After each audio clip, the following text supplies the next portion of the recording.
칼빈이 기독교 강요를 그는 별명이 종합병원이었습니다. 그가 아내를 잃어버리고 자식을 잃어버린 가운데 소위 세상에서 걸릴 수 있는 병이란 병은 다 갖고 있었는데 그는 그러한 가운데 기독교 강요라는 한 권의 책을 남기게 됩니다. 한 권의 책은 실상은 두꺼운 책 4권으로 구성되어 있고 성경 전체의 분량과 맞먹는 그러한 책을 기록을 하게 됩니다. 여기는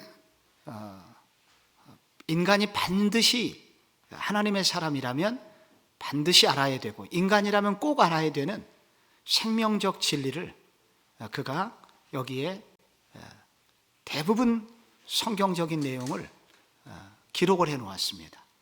그래서 하나님을, 예수님을, 성령님을 그리고 우리의 운명과 미래가 과연 어떻게 되는 것이냐 하는 주요한 해석들을 여기에 잘 기록을 해 두었기 때문에 이 기독교 강요는 우리 그리스도인들에게 신앙의 뼈대를 세워주는 굉장히 견고한 그런 지식들을 우리에게 전해주고 있습니다. 그래서 여기 하나님을 아는 지식이라는 제목으로 오늘까지 제가 여러분들하고 이 기독교 강요의 앞부분을 나누고 싶습니다. 그 1960년대 중반에 전라남도 여천군에 여천공단이라고 생겼습니다. 그러니까 1960년대 그러면은 지금부터 한 거의 60년 전인데요. 이 60년 전에 이 여천공단이 개발이 되면서 여기 쓰레기장에 부드러운 스펀지 같은 것이 무더기로 이렇게 방출이 되었습니다. 그래서 여천 시골 사람들이 이 부드러운 스펀지를 어디에 쓸지 몰라갖고 그 마을에서 제일 똑똑한 훈장님을 찾아갔습니다. 그 훈장님도 사실은 몰랐는데 아는 체를 했습니다. 서울 사람들은 이걸로 밑을 닦습니다. 그런데 그 당시에 사실은 시골에서 밑을 닦는 것은 쉬운 일이 아니었습니다. 굉장히 두꺼운 골판지를 막 부드럽게 노력을 해서 사실은 밑을 닦거나 혹은 풀립을 가지고 밑을 닦는, 지금 젊은이들에게는 상상할 수 없는 그런 시절이 있었죠. 그 시절을 저는 그래도 시골에 살아서 일부 경험을 했습니다. 있는 집에서는 신문지를 구겨서 밑을 닦았습니다. 굉장히 좋은 경우였습니다. 그런데 부드러운 스펀지로 밑을 닦으니 얼마나 좋았는지 몰라요. 그런데 얼마 후부터 사람들의 똥꼬에 병이 생기기 시작했습니다. 어떤 경우에는 썩어 들어가기를 시작했습니다. 나중에 그 서울에서 살다가 내려온 어느 공원에 의해서, 공장에서 일하시는 분에 의해서 깜짝 놀랄 만한 얘기를 듣고 많은 사람이 무더기로 병원에 갔는데 그것은 다름 아닌 유리 성면이었습니다. 그것을 가지고 꽤 오랜 시간 밑을 닦았으니 여러분, 그 똥꼬가 나만 할 수가 있었겠습니까? 우리가 잘못된 지식을 갖게 된다고 하는 것은 끔찍한 재앙을 가져오는 것입니다. 그래서 바른 지식을 가지고 바른 지식을 전해주는 것만이 나도 살고 다른 사람도 살리는 것입니다. 그래서 칼빈은 기독교 강요를 통해서 우리가 하나님을 아는 지식, 하나님을 아는 바른 지식을 갖는 것의 중요성을, 그 서론을 길게 강조를 하고 있는 것입니다. 그런데 우리는 지난 시간에 뭘 배웠냐면은 인간에게는 종교와 양심의 씨앗이 숨겨져 있다. 아무리 미개한 종족이라도 하나님을 두려워하는 마음과 양심이 살아있다. 왜냐하면 그들 속에 종교심이라는 씨앗을 하나님이 심어 놓으셨기 때문이다. 그래서 식욕이 있거나 성욕이 발동하는 것처럼 하나님을 아는 지식은 거부할 수 없는 것이다 라는 것을 우리가 지난 시간에 공부를 했습니다. 그런데 왜 그렇게 하나님이 그런 씨앗을 심어 주셨는데 왜 사람들은 이렇게 결과적으로는 악하고, 그리고 하나님이 아닌 다른 이상한 종교들을, 우상들을 섬기고, 하나님을 아는 지식이라는 나무가 있다면 당연히 세월이 흐르면 좋은 열매를 거둬야 마땅한데 왜 그런 열매들이 맺혀지지 않고 잘못된 열매들이 맺혀지는가? 칼빈은 질문을 하고 답을 하는 것입니다. 왜 그러냐? 그것은 창세기 3장 사건 때문이다. 아담이 죄에 의하여 무너졌기 때문이다. 소위 말해서 하나님을 아는 지식의 시스템이 그때 완전히 붕괴가 되게 됐다. 그 결과 하나님을 아는 지식, 참 지식으로부터 멀어지게 된 것이다. 여러분, 제가 중간중간에 기독교 강요라는 원문을 번역해 놓은 그것을 그대로 거기에 중간중간에 옮겼으니 여러분 수요 예배를 직접 오신 분들은 오늘 지금 그것을 직접 보실 수 있죠. 글로 거기다 기록을 해놨습니다. 그리고 일부는 자막으로 나가기도 하지만 그러나 자막도 한계가 있어서 여러분의 나눠드린 교환에 여러분이 좀 그걸 여러 번 읽어보시면 좋겠습니다. 거기 뭐라고 이렇게 되어 있습니까? 모든 사람은 하나님에 대한 참 지식으로부터 멀리 떨어져 있다. 그러므로 세상 어디에도 올바른 경건은 없다는 말이 진실이다. 컴퓨터가 바이러스를 먹은 것처럼 나무가 완전히 벌레를 먹어가지고 채선충처럼 나무가 완전히 썩어가지고 그래서 맺는 열매가 부실하고 잘못되게 되어 있다. 그래서 그날 이후에 이 창세기 3장 사건 이후 이 얘기는 캘빈이 이제 조금 있다가 뒷부분에 가서 긴 얘기를 합니다. 그래서 그때 이제 인간의 타락은 다루게 되는데 우선 그 결과만, 오늘 그 결과로서 하나님을 아는 지식에서 인간이 멀어지게 되었다. 그 멀어지게 된 결과 몇 가지 양상으로 나타나게 되는데 첫 번째 양상이 뭐냐면은 미신화 된다는 거예요. 미신, 우상숭배. 그렇게 하나님을 아는 지식, 창세기 3장으로부터 하나님을 아는 지식에서 멀어지게 된 결과 나타나는 양상 중에 하나는 우상숭배, 미신에 빠지게 된다는 거예요. 결국 왜 그렇게 되냐면요, 하나님을 제대로 알지 못하는 걸 무지라고 그러는데, 무지, 하나님을 제대로 알지 못하는 무지한 사람의 특징은 가로이다. 여러분, 무지한 사람의 특징은 가로이다. 그 가로에는 뭐라고 써야 될까요? 교만이에요. 교만. 무지한 사람은 여러분 순진하고 겸손할 것으로 어떤 사람은 생각합니다. 그런데 여러분 실제적으로는 왜 교만하냐면 자기 자신의 부족함을 모르기 때문에 반드시 교만해요. 무지한 사람은 교만합니다. 반대로 자기 자신을 알면 알수록 겸손해집니다. 내가 부족한 걸 알아야 겸손해지는데 내가 부족한 걸 몰라요. 교만해집니다.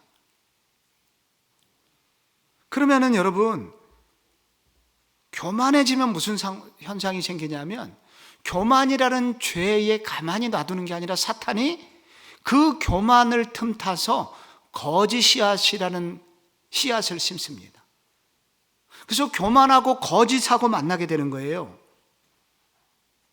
교만하고 거짓하고 만나면 이 둘이 아주 견고한 하나가 되면서 이 교만과 거짓은 결국 사람에게 거짓된 지식을 알려주게 됩니다.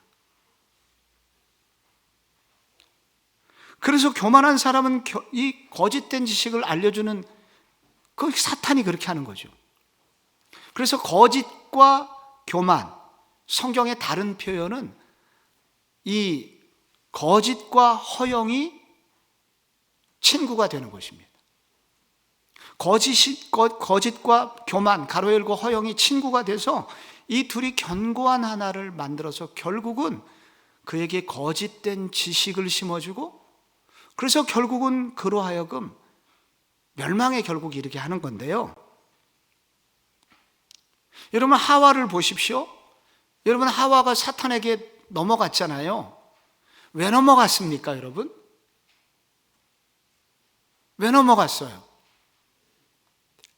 그게 창세기 3장 5절에 나옵니다. 여기 하와의 무슨 죄가 좀 발견되길 바라요. 여기 보면은 사탄이 하와에게 뭐라 그랬습니까? 너희가 그것을 먹는 날에는 너희 눈이 밝아져 어떻게 돼요? 하나님과 같이 되어 선악을 알 줄 하나님이 아십니다. 하나님과 같이 되어, 여기에 하와가 마음이 확 뺏겼습니다. 하나님과 같이 되고 싶은, 정말 하나님처럼 자기도 좀 높아지고 똑똑해지고 싶고 다 말하면 모든 게 되고 싶은, 이걸 교만이죠. 그래서 인류의 타락의 그 죄의 기원은 교만이라는 죄부터 시작합니다. 그래서 교만이 생기자 사단이 교만을 탁, 그 안에 발걸음을, 현관문이 열렸으니까 거기다 발을 한 발을 탁 디뎌 놓고, 그 다음에 이제 거짓이라는 또 하나의 친구를 보냅니다. 그래서 거짓과 교만과 이제 거짓이 만나게 되면서 너희 죽지 않을 거야. 그 다음 단계가 너희가 결코 죽지 아니하리라. 하나님이 이거 선악과를 먹으면은 죽는다고 그래서 너희가 결코 죽지 아니하리라. 그래서 교만과 거짓이 여러분 그 하와의 내면에 심겨지게 됩니다. 이 두 가지가 들어가는 순간 하와의 하나님을 향한 지식이 완전히 무너지게 되는 거예요. 잘못 꼬이게 되는 거예요. 바이러스가 먹은 거예요. 그래서 하와는 여러분 무너지게 됩니다. 다니엘서에도 교만한 사람이 나옵니다. 여기에. 교만한 사람의 특징은 인간을 무시해요. 사람을 무시하거든요. 그 무서운 꿈을 꾼 느부갓네살이 나한테 그 꿈 내용과 해몽을 가져오지 않으면은 바벨론 박사들을 도륙하겠다고 그러잖아요. 근데 그때 왜 이렇게 이 느부갓네살이 이렇게 사람이 교만했었느냐? 나중에 이제 다니엘이 하나님께 나아가 그 꿈 내용을 알고 그 꿈의 해석을 가지고 느부갓네살을 찾아갈 때 느부갓네살이 마음이 풀어지는데, 그때 다니엘서 2장 47절에 거기 나오는 거예요. 왕이 대답하여 다니엘에게 이르되 너희 하나님은 참으로 모든 신들의 신이시요 모든 왕의 주제시로다. 내가 능히 이 은밀한 것을 나타내었으니 내 하나님은 또 은밀한 것을 나타내시는 이시로다. 은밀한 것을 나타내시는 이시로다. 이 은밀한 하나님을 다니엘이 만나서 그 하나님을 전해주자, 그때 느부갓네살이 일시적으로 정상적으로 돌아오게 됩니다. 지금 무슨 얘기냐면, 지금 하나님을 아는 지식에서 멀어지게 되면 그 중에 한 가지 증상 중에 한 가지가 미신에 빠진다는 거예요. 결국은 미신에 빠지게 되는데 그 이유는 바로 인간이 교만하기 때문이며, 그 교만을 틈타서 거짓이라는 친구가 찾아오기 때문이다. 그 결과 무슨 일이 생기냐면은 교만한 사람은 결국 우상숭배로 나가게 됩니다. 그 교만한 사람은 결국 하나님을 찾지 않고 하나님 위에 있으려고 합니다. 그리고 그 하나님 위에 있으려고 하는 그 사람이 두 번째 증상이 또 헛된 사색을 합니다. 그래서 진리를 가르쳐 줘도 외면하고 자기 자신을 만족시키려는 헛된 사색에 빠지게 됩니다. 헛된 사색은 결국 하나님을 왜곡하고 하나님을 나름대로 만들어내고 거기서 위로를 받으려고 합니다. 결국은 여기서 우상숭배에 빠지게 됩니다. 사무엘상 15장에 보면은 이 사무엘이 전쟁의 기념비를 세우잖아요. 전쟁을 하고 나서. 사무엘상 15장 12절에 그게 나오거든요. 여러분 거기 나오시는, 거기 여러분 가지신 페이지 2페이지에 보면은 거기 이런 구절이 나옵니다. 사무엘상 15장 12절에 사무엘이 사울을 만나려고 아침에 일찍이 일어났더니 어떤 사람이 사무엘에게 말하여 이르되 사울이 갈멜에 이르러 자기를 위하여 기념비를 세우고 발길을 돌려 길갈로 내려갔다. 여러분 여기 지금 사울이 뭘 세웠습니까? 기념비를 세웠어요. 사울이 결국 점점 무너져 가는데, 몰락하는데, 몰락의 증상 중에 하나가 지금 뭐냐면은 아말렉과 전쟁에서 승리했을 때 그가 자기를 위하여 기념비를 세웠다는 거예요. 기념비를 세웠다는 건 뭡니까? 자꾸 이 나라의 주인이 자기가 되고 싶은 거예요. 하나님을 자꾸 그 주인의 자리에서 자꾸 밀어내려고 하는 거예요. 자꾸 그래서 자기가 하나님을 몰아내고 하나님 위에 있으려고 하는 거예요. 그런데 결국 이 사람의 다음 행동이 뭐냐면은 아말렉을 진멸하려고 했는데 진멸하지 않죠. 사무엘이 찾아옵니다. 이 양의 소리는 어찌입니까? 내가 그거는 하나님께 제사를 드리기 위해서 남겨뒀습니다. 그 다음에 거짓말을 하게 되죠. 그 다음에 또 다윗을 수없이 죽이려고 합니다. 난폭해집니다. 그리고 마지막에 블레셋과의 전쟁을 앞두고 초조해진 그는 어떻게 하냐? 문제 해결을 방법이 없으니까 엔돌의 무당을 찾아갑니다. 그래서 무당 찾아가는 걸로 마지막에 끝나요. 결국은 이 사울이라고 하는 이 사람이 결국 무너지는 과정을 보면은 처음에는 하나님보다 높아지려는 교만이 찾아왔고, 그 다음에 자꾸 자기의 만족을 위해서 자기 좋은 것을 자꾸만 자기 것으로 취하려고 했고, 마지막은 우상숭배로 끝나게 됩니다. 그래서 결국은 이 하나님을 아는 지식으로부터 멀어진 사람은 결국은 우상숭배, 미신에 이르게 된다. 그래서 로마서 1장 21절이 그것을 잘 요약을 하고 있습니다. 하나님을 알되 하나님을 영화롭게도 하지 아니하고 감사하지도 아니하고 오히려 그 생각이 허망하여지며 미련한 마음이 어두워졌나니 스스로 지혜 있다 하나 어리석게 되어. 결국은 하나님을 아는 지식으로부터 멀어진 사람은 우상숭배, 미신에 빠지게 됩니다. 반대로 하나님을 아는 지식을 가진 사람은 겸손해집니다. 그리고 하나님을 알면 자기를 바르게 알기 때문에 알면 알수록 자기의 무능함을 알기에 그는 겸손해지고, 그리고 하나님을 더 잘 알고 싶어하는 마음이 더 열망이 생기고, 그래서 갈수록 하나님을 아는 지식이 늘어나게 되고, 그래서 자기 자신은 더 겸손해지고 어디 가든지 사랑받는 사람이 됩니다. 그 대표적인 사람이 사도행전 10장에 나오는 고넬료라는 사람입니다. 여러분 고넬료가 얼마나 멋있냐면요, 베드로를 초청해서 가족 부흥회를 하고 있는데, 여러분 이 고넬료가 나오자마자 어떻게 했을까요? 베드로가 들어오자마자 여러분 이 고넬료가 어떻게 했습니까? 모르시는 분을 위해서 사도행전 10장 25절 기록을 해놨습니다. 마침 베드로가 들어올 때 고넬료가 어떻게 했습니까? 맞아 발 앞에 엎드려 절하니. 여러분 고넬료는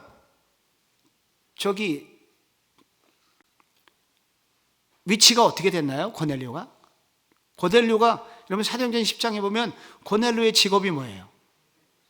군인이잖아요. 백부장이잖아요.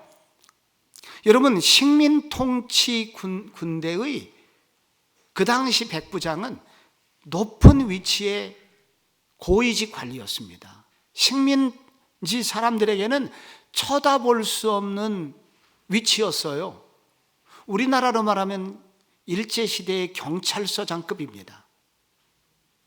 근데 얼마나 높은 사람이에요.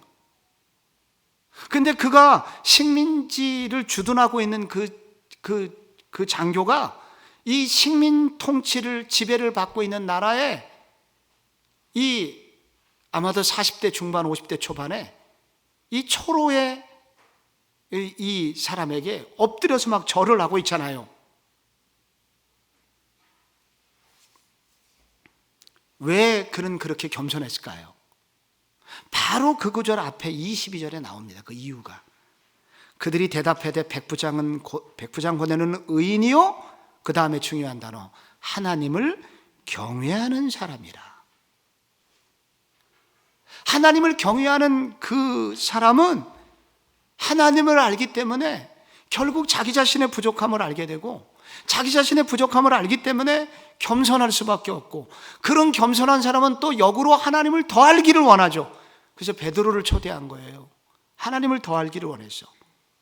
그래서 결국은 그는 어디 가든지 칭찬받는 그런 하나님의 사람이 됩니다. 근데 하나님을 아는 지식으로부터 멀어져서 미신에 빠진 사람들의 결국은 어떻게 될까요? 이런 우상 숭배자들은 심판대 앞에 결국 서게 되는데, 심판대 앞에 섰을 때 핑계할 수 없다고 합니다. 그게 로마서 1장 20절에 나오죠. 창세로부터 그의 보이지 아니하는 것들, 곧 그의 영원하신 능력과 신성이 그가 만드신 만물에 분명히 보여 알려졌나니 그러므로 그들이 핑계치 못할지니라. 변명의 여지가 없어요. 그들이 이렇게 된 것은 그들이 의도적으로 하나님을 떠나갔기 때문입니다. 그래서 결국은 심판대 앞에서 그들은 핑계치 못하고 심판을 받게 될 것이다. 여러분, 하나님을 아는 지식으로부터 멀어지는 것은 결국 교만으로부터 시작해서 우상숭배로 끝납니다. 결국 미신에 빠지게 되는 거예요. 또 하나님을 아는 지식으로, 바른 지식으로부터 멀어지게 되면 두 번째로 나타난 양상은 외면, 하나님을 외면하는 것입니다. 두 번째 단계는 외면의 단계예요. 이 하나님을 아는 지식으로도 멀어진 사람은 의도적으로 하나님을 가로한다. 의도적으로 부인합니다. 일부러 하나님이 없다고 떠벌리게 됩니다. 그런 언어적 표현을 통해서 그의 생각을 더욱더 딱딱하게 만듭니다. 완고하게 만들어버립니다. 의도적으로 하나님을 부인합니다. 의도적으로 하나님을 멀리합니다. 이런 것이 대표적으로 나온 구절이 시편 14편 1절입니다. 시편 13편 1절에 거기 나오죠. 어리석은 자는 그의 마음에 이르기를 하나님이 없다 하도다. 그들은 부패하고 그 행실이 가증하니 선을 행하는 자가 없도다. 여호와께서 하늘에서 인생을 굽어 살피사 지각이 있어 하나님을 찾는 자가 있는가 보려 하신즉 다 치우쳐 함께 더러운 자가 되고 선을 행하는 자가 없으니 하나도 없도다. 죄악을 행하는 자는 다 무지하냐? 그들이 떡 먹듯이 내 백성을 먹으면서 여호와를 부르지 아니하는도다. 그래서 의도적으로 하나님을 부인합니다. 그리고 이 사람의 또 하나의 특징은, 두 번째로 외면의 두 번째 특징은 오히려 자기의 악행을 자랑합니다. 의도적으로 하나님을 부인할 뿐만 아니라 악행을 자랑해요. 이게 시편 110편에 나옵니다. 시편 11절. 그가 그의 마음에 이르기를 하나님이 잊으셨고 그의 얼굴을 가리셨으니 영원히 보지 아니하시리로다. 하나님은 우리를 잊어버렸어. 하나님은 우리를 만들어 놓고 우리를 잊어버렸어. 우리를 영원히 보지 못하실 거야. 그러니까 우리 마음대로 살아도 돼 하면서 막 악한 일을 계속합니다. 그래서 여기서 거기 여러분 가지신 페이지 3쪽, 받으신 페이지 3쪽에 보면은 그 2번 밑에 묵상이라는 란이 있죠? 거기를 한번 잘 보시기 바랍니다. 시편 14편이나 그리고 53편이나 이런 걸 찾아보면은 어리석은 사람들은 이제 하나님이 없다고 합니다. 하나님이 있다고 하는 본성의 빛을 질식시킵니다. 그리고 그 본성의 빛이 하나님에 대한 기억을 우리에게 새롭게 하는데 그 모든 것을 강포하게 배척합니다. 강포하게 배척한다는 것은 의도적 부인, 그리고 자기의 악행을 자랑합니다. 그래서 점점점 완고해지고 더 마음을 강팍하게 해서 하나님으로부터 멀어지려고 합니다. 그러나 하나님은 외면한다고 해서 없어지는 분이 아닙니다. 디모데후서 2장 13절에 우리는 미쁨이 없을지라도 주는 항상 미쁘시니 자기를 부인하실 수 없느니라. 이게 무슨 말이냐면은 미쁨이라는 것은 신실함을 말합니다. 우리가 신실하지 않고 하나님을 외면한다고 해서 하나님의 신실하심이 결코 무너지지 않는다는 것입니다. 하나님은 여전히 신실해요. 그래서 아무리 눈을 감고 태양이 없다고 소리쳐도 태양은 존재합니다. 눈 감고 태양은 없어, 태양은 있을 수가 없어 하면서 자기 눈을 가리면서 막 아무리 소리치고 외면하고 부인해도, 그러나 그 하나님은 부인되지 않는다는 것입니다. 하나님을 아는 지식으로부터 멀어지면, 하나님을 아는 지식이 없게 되면 이렇게 우상숭배에 빠지고 사람 스스로 자꾸 완고해지고 하나님을 부인하게 됩니다. 외면하게 됩니다.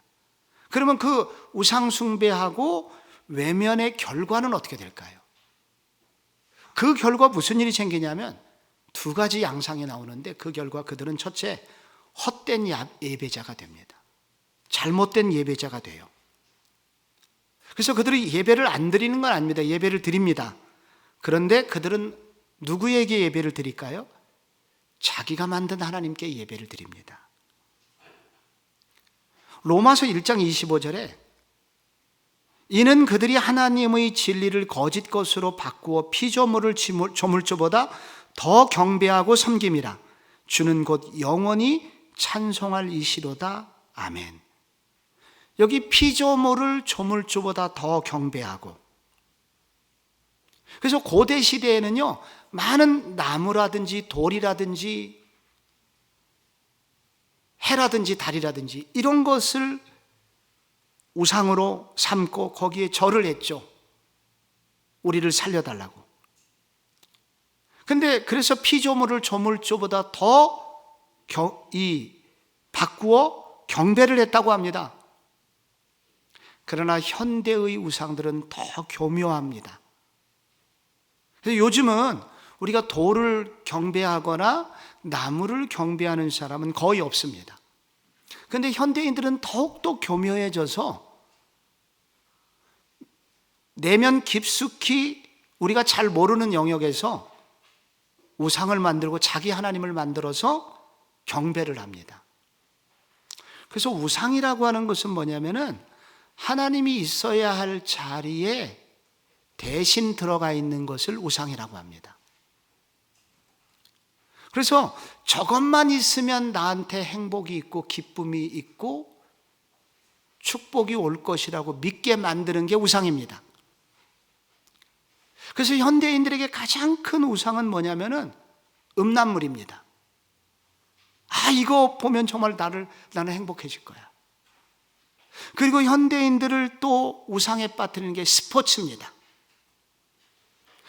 우리가 이번 이 스포츠 경기를 하거나 내가 참가를 하거나 이것이 나한테 큰 기쁨을 줄 거야. 이게 진짜 나한테 기쁨을 줄 거야. 그리고 어떤 사람은 쇼핑입니다. 거기서 물건을 마음껏 소비하고 사면 이게 나한테 진짜 행복을 줄 거라고 믿습니다. 그래서 현대인들은 이런 것들이 우상이 됩니다. 그리고 바로 그것을 얻는 현장이 바로 예배의 장소가 됩니다. 그래서 어떤 사람은 막 컴퓨터 앞에서 막 예배를 드리고 있는 것입니다. 어떤 사람은 스포츠 현장에 가서 막 소리를 지르면서 꽹과리를 치고 막 하면서 소리를 지르면서 대한민국 하면서 그들은 그날 그 순간 예배를 드리고 있는 것입니다. 어떤 사람은 쇼핑센터에 가서 아울렛 가서 카드를 막 지르면서 막 예배를 드리고 있는 것입니다. 아, 기쁘다고, 이게 나한테 행복을 줄 거라고. 그래서 자기가 만든 하나님을 예배하면서 진짜 하나님을 조롱합니다. 그래서 이렇게 하나님을 아는 지식으로부터 멀어진 사람은 결국은 미신이나 우상숭배에 빠지게 되고 자기의 마음을 완고하게 하고 그 결과로 헛된 예배, 가짜 하나님을 예배하면서 진짜 나는 행복한 것처럼 잠시 착각에 빠집니다. 그리고 또 하나 양상이 있는데 위선적 거룩을 만들어낸다고 합니다. 위선적 거룩. 이건 뭐냐면은 우리 막 이렇게 즐거운 일들, 음란물을 보면서 쇼핑센터에서 스포츠에서 막 이렇게 즐기면서 그들 속에 갑자기 불현듯 두려운 마음이 들어옵니다. 어떤 두려운 마음일까요? 이대로 사는 게 맞는가? 이대로 살다가 혹시 내가 좀 얻어맞는 거 아닌가? 그런 불현듯 두려움이 들어온다고 합니다. 그 두려움은 왜 생기는 것이냐면 하나님이 인간의 내면에 뭘 심었어요? 종교의 씨앗. 양심 속에 하나님이 없이는 살 수 없는 그런 종교의 씨앗을 심었거든요. 그래서 갑자기 심판에 대한 두려움이 들어와요. 나 이대로 살다가 잘못될 수도 있겠는데? 어떤 때는 그게 공포감으로 들어오게 됩니다. 그래서 그 공포감, 두려움을 없애기 위해서 그들이 하는 게 뭐냐면 위선적 거룩을 만들어냅니다.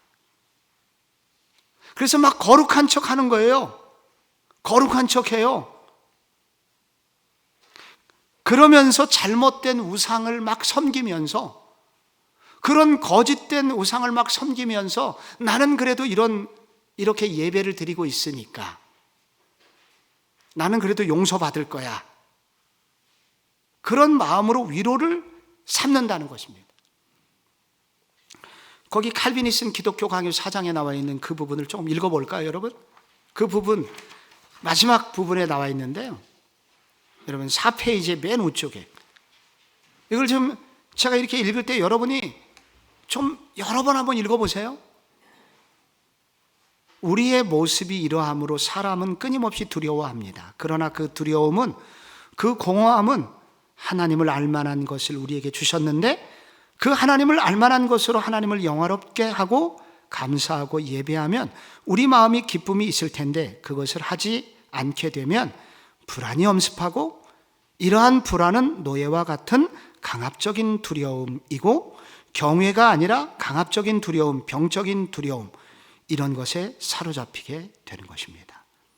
우리 인생은 그리하여 실족하고 불안해하고 초조해하고 끊임없이 무엇을 만들다가 안 되면 사람도 숭배해보고 사람 숭배도 하다가 안 되면 자기 몸도 찢어보고 바알과 아세라 신들, 몰록 신같이 사람을 불태우기도 하고 자기 몸에 상처 내기도 하고 이렇게 되는 것입니다.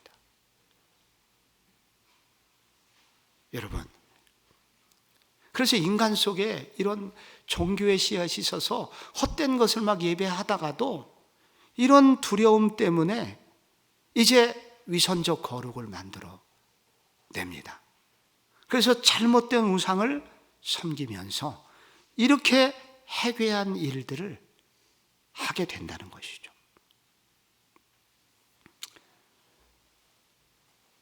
하나님은 타락한 본성 속에도 선광처럼 하나님에 대한 지식을 남겨두셨습니다. 그래서 인간은 결코 그것을 무시할 수가 없습니다. 어떤 섬광처럼 불꽃처럼 우리 이 타락했지만 그 하나님을 아는 불꽃, 이런 것들을 남겨두셨는데, 이것을 어떤 사람들은 그 불꽃을 살려서 하나님을 아는 참된 진리로 나아가는 사람이 있으나, 어떤 사람은 점점 그것을 우상숭배로, 미신으로, 자기의 완고함으로 헛된 예배로 나아감으로써 완전히 불꽃을 꺼뜨리는 사람이 있으니 그 사람의 마지막은 형벌이다. 심판대 앞에 서는 것 외에는 방법이 없다. 라고 칼빈은 말합니다. 이제 이거를 좀 과를 마치려고 합니다. 우리가 정말 우리를 살리는 진짜 지식이 있습니다.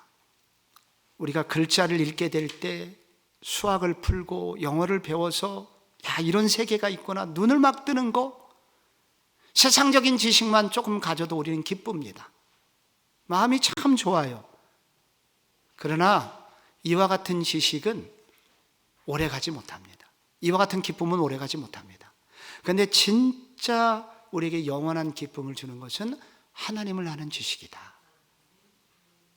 근데 하나님을 아는 바른 지식에 이르르면 좋은데, 많은 사람들이 이와 같이 하나님을 아는 지식으로 멀어져 가는 길을 택하고 있다.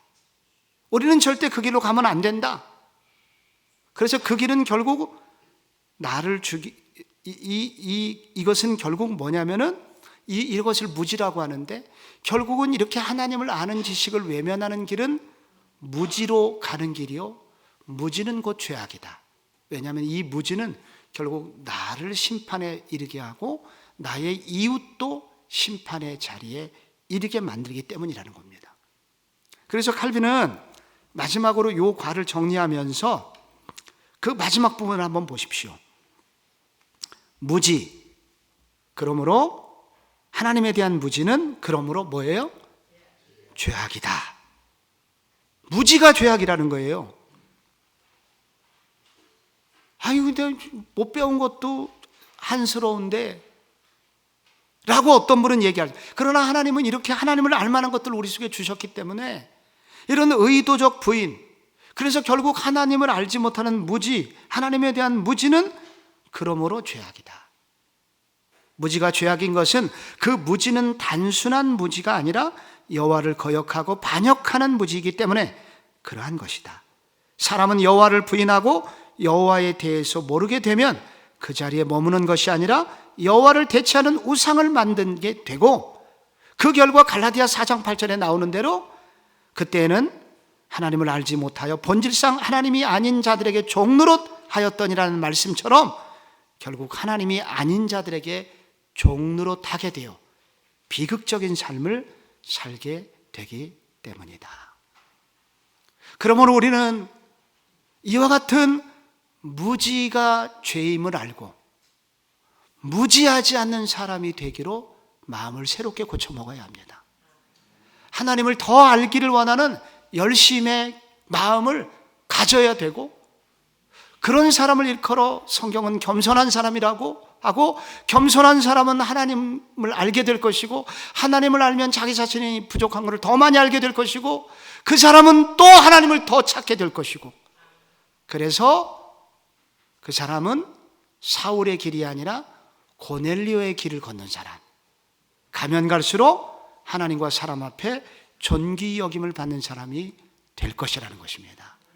이번 여러분 이 기독교 강요라는 과정을 통해서 정말로 많은 성도들이 하나님을 더 많이 알고 하나님을 더 깊이 아는 그런 지식으로 충만해서 나도 생명에 이르고 이웃도 생명으로 이끌 수 있는 그런 자리로 나아가시는 성도 여러분이 되시기를 바랍니다.